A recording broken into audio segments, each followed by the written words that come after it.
Alright, I'm back. Matchless Cold Mocha is the shaverage of the day. Matchless Beer Co. This one is an Imperial coffee stout called Cold Mocha. We got a 16-ounce can of it. Cold Mocha utilizes Sabro hops. The grain is pale, Munich, C80, C120.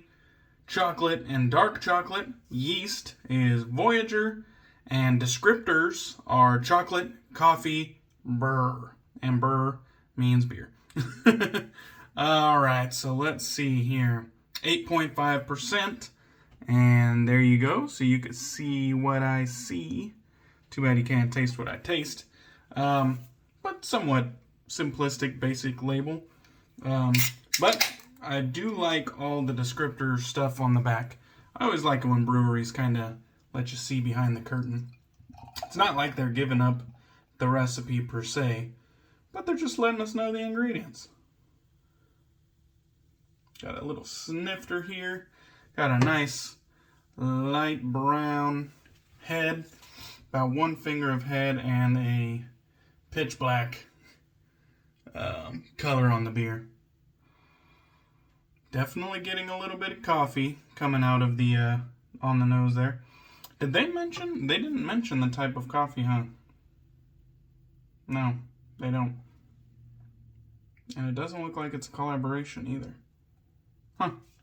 Okay.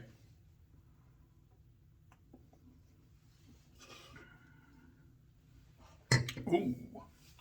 That is good shit. Oh. God, came back for like a second wave.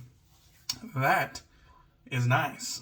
I'm over here like staring into the wall, like just fucking got my tongue in a twist. Okay. So that one hits you with a little bit of warmth in the chest. Definitely a nice strong mix of chocolate and coffee, but then there's like that roastiness that comes with black coffee, and that is mixing very well with the sweetness of the coffee. It's like it has a little bit of bitterness, almost like coffee bitterness. It's quite nice. It's a nice blend. And then that warmth. It's not like it's a super heavy beer, but it's almost like the alcohol is apparent almost. It's nice.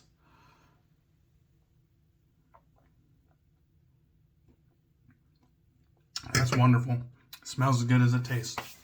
All right, let's get into the shave. I'm going to be using Los Jabones De Joserra, and I hope I'm saying that somewhere close to correct.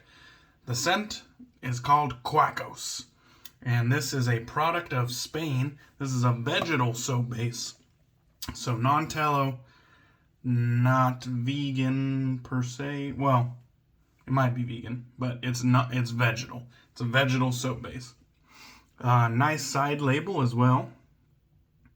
All the necessary information there, although it's in another language, but it's all there.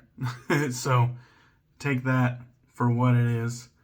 Very nice product out of España. There's a look at the soap base. It is firm, but not so firm that you can't easily make a dent into it. It's kind of like Sterling or other firm but still soft soap bases. You know what I'm talking about. I picked this up at the Razor Company. It's a brand that I've been interested in for a little while, but the price point, $35, kind of slowed me down from picking them up. But $35 for 4.5 ounces, and again, it is a vegetal soap base. I have it whipped up right here in my Lancaster Razor Works shave bowl. We've made a very nice lather, and we're going to talk a little bit about the lathering process on this one. But there's a look at the shave bowl. And here's the brush for today. The brush is another product out of España, and this one is from maker Brochas El Druida, and it kind of has this textured wood handle. This was actually a gift from Jack Daniels from the Virtual Groom Room. Thank you, brother. It has a turn and shave V3 knot in it. Badger knot. So, let's go ahead and wet the face and get this shave on the road. So when I was lathering this one up, it's kind of one of those soap bases that, I don't know if this happens for tub loaders or face latherers, but it definitely happens to me as a bowl latherer. And basically, when I'm loading my brush, the soap will just kind of like absorb into the knot. And it almost looks like there's no product whatsoever left in the bowl. And it almost looks like the lather just up and disappeared, because it doesn't look like there's much lather in your brush either. It just kind of does like a disappearing act right off the bat. And you're like, what the fuck just happened? All that's left is like a trace of very washed out lather lace on the bowl's bottom. And you're just kind of like, what just happened there? And when you see, well, at least when I see something like that, it plays tricks on my brain, because I'm used to seeing like proto-lather building, like a dry paste left on the walls, indicating I need to add more water. But with some soaps, they're kind of few and far between. With some soaps, I'll get more of a very like airy, washed out, and like no volume either. It just looks like the soap basically up and disappeared. And that's kind of what happens in this scenario. And since there's no volume and it looks airy and washed out, the last thing I think of doing is adding more water to it. But at that point, it's kind of like, well, I don't got shit to lose, because I don't got much of a lather here. And I know the soap is in those bristles. So what the fuck? So I just kept adding water and going vigorously with the agitation. Slowly but surely, volume started to come out of nowhere, and it turned into a nice, usable lather. I will say I didn't load heavy, but I didn't load like super light. You know what I mean? I put about an almond size, which is less than normal, but it's a firm soap, so I thought I'd get away with it. But that was my lathering experience. Alright, we're going to be using the GOAT, the Schick Golden 500, or affectionately named the Schick GOAT 500. This beauty of a razor is a vintage Schick injector, and I think I'm going to pop a fresh blade in it. I just got these Parker blades off of the razorcompany.com. The cartridge doesn't actually say anything about Parker on it. There's where you tuck the used blades. So let's go ahead and get this going. I'm going to pull the thing all the way back past the blade, and then now I'll be able to push this forward to put in a new blade. Alright? So, what we're going to do, there's an opening right over here. And that's where you insert the key. And so, I'll go ahead and just push this right into that opening. You can see there. Let me see if I can see if I can get this all on camera.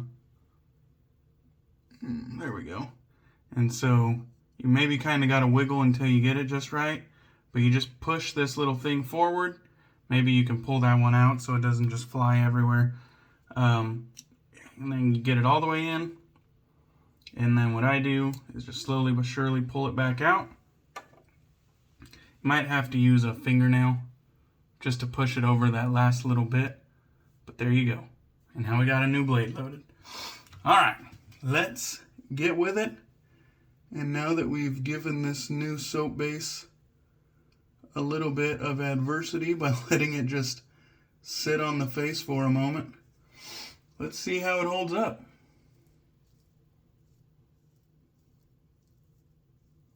The scent on this one is really enjoyable, and it almost feels appropriate for my imagination of a scent coming out of Spain.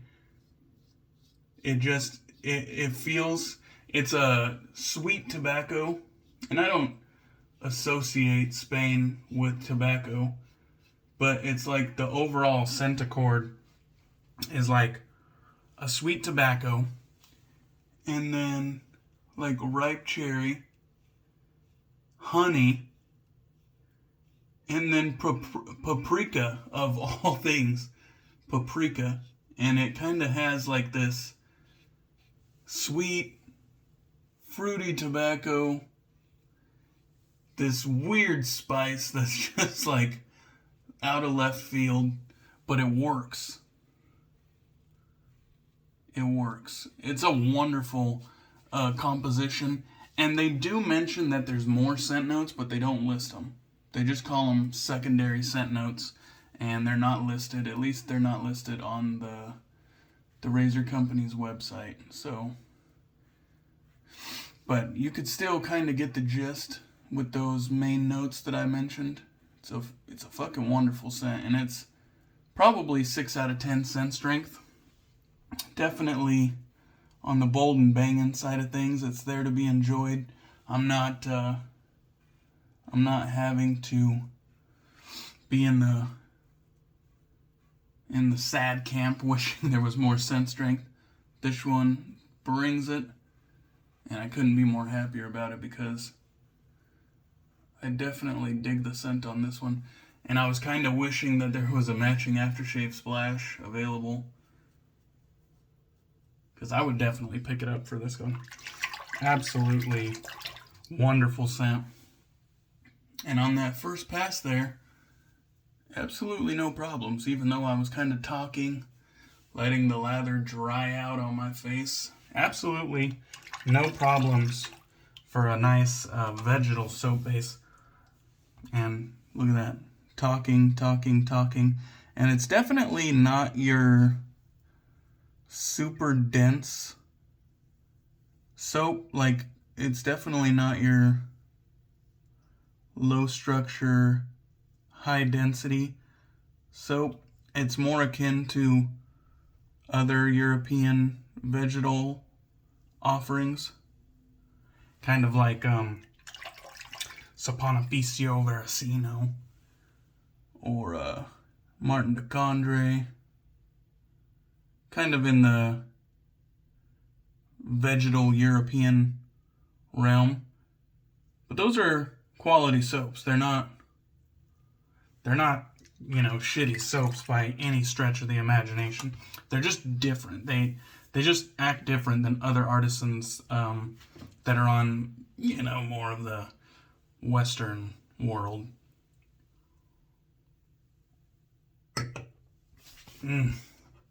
God damn, that's good. And I still got lather to work with in the shave bowl here. I only do 2 passes, so this is more than enough for me. And it's still there. Definitely not, definitely hasn't just evaporated into nothing. So that's good. I do take note that it's not super dense, and I really do enjoy that luxurious density. I don't think it aids in cushion. I don't think it aids in protection. I'm my hand and my skill, my light touch. That's what aids in protection. I don't really think that the luxurious density helps in that regard. For me, luxurious density is just that. It creates a luxurious experience. The weight of the soap just feels like quality. You know what I mean?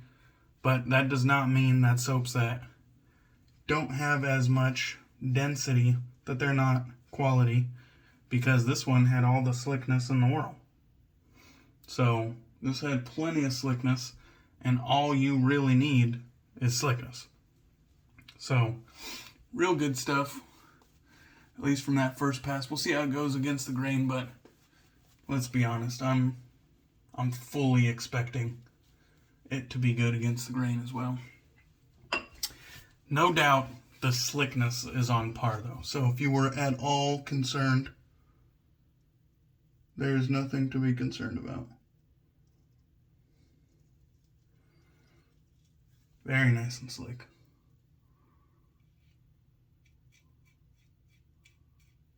And you know what? When you're not talking,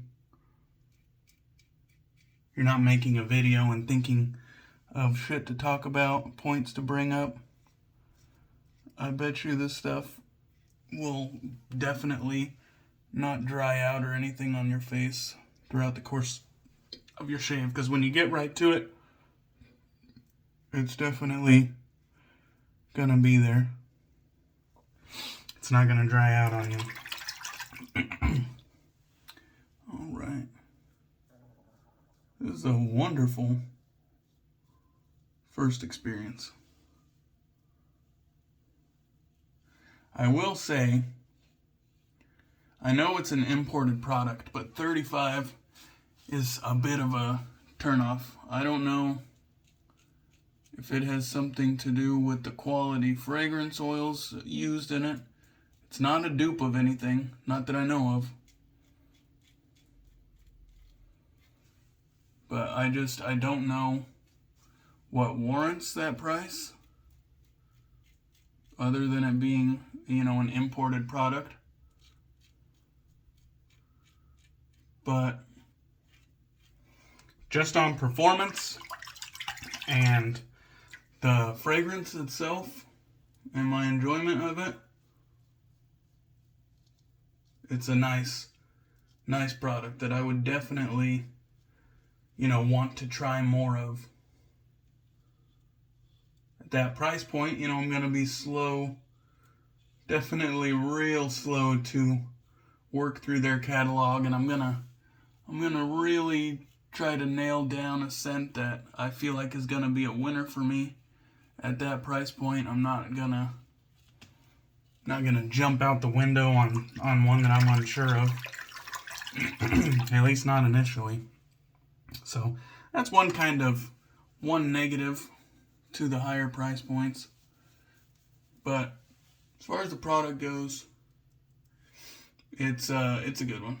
And it looks like I took the head off of a blemish, but that is fine. I really thought this right here, where I scratched myself with the Kamasuri yesterday, thought I was going to open that up, but I didn't. So actually turned out to be pretty damn fine shave. Only one little nick, and that, you know, can't really do much when I'm putting a razor over a raised blemish. There's not much I can do to avoid that. So unless I just don't shave that area, which that would be ridiculous. Alright, get this lather off, and then we'll get into some post-shave, which I don't have matching post-shave, so I had to kind of play the mix and match game. And I was thinking of another sweet tobacco. Unfortunately, I don't have like a perfect match for this. But I did find something that I think is going to be pretty damn complimentary. And this one is Havana Vieja. And this one is a scent that's out of Canada but showcases some Cuban flair. And it is also a sweet tobacco scent. And it also has a little bit of spicy characteristics to it. So definitely gonna be complimentary, but maybe not a perfect match. But as J-Mac, the Red Islands shaver, would say, they will play nice together. These scents will play nice together. Alright, so here's a look at the aftershave bottle. I wish it wasn't in plastic, but it is what it is. There's the backside, ingredients, and let's go ahead and get some of this on the skin. Nice quality industry standard restrictor. Definitely like to see that. We are not fans of the shit stricter on this channel. We like it just like that. And this is a viscous, murky aftershave. It's kind of a muddy, murky, like clear but murky color to it, and it kind of has some weight and viscosity to it. But once it soaks into the skin, it leaves your skin feeling great. I have used quite a bit of this aftershave, and I do like it. The only thing I don't like about it is the plastic bottle. That's pretty much it. If they would get a glass bottle, it'd be a fucking killer total package. So, that concludes the shave. A really nice first impression of Los Jabones De Joserra. I hope I'm saying that close to right. Cheers, guys. Hope you enjoyed the video. I appreciate you coming by and watching with me. Cheers, and I'll catch you on the next one.